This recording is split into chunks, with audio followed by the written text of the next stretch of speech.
Negotiable Instruments Act, Section 7, Drawer, Drawee, Acceptor, and Payee.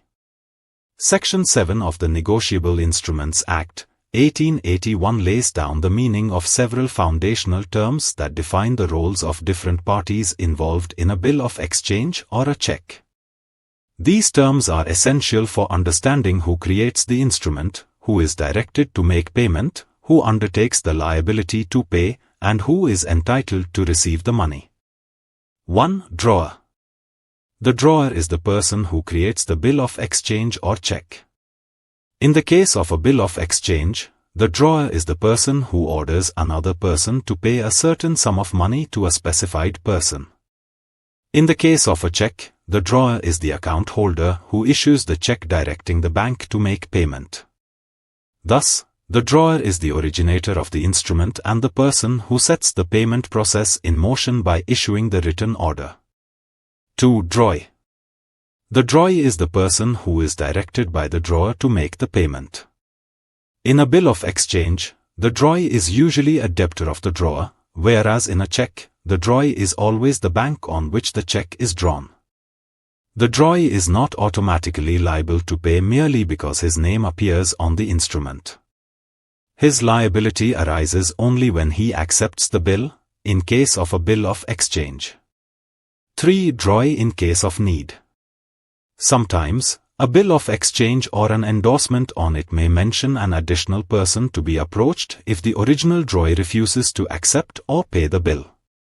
Such a person, known as the drawee in case of need, is a contingency arrangement that the holder of the bill may approach if the primary drawee defaults, providing an additional layer of security and assurance of payment, and this concept applies only to bills of exchange and not to checks. 4. Acceptor.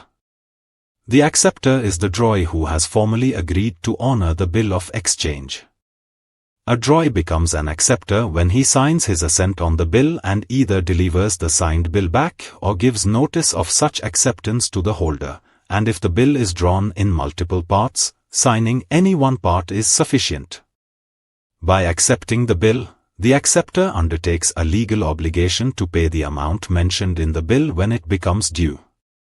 From this point, the primary liability to pay shifts from the drawer to the acceptor.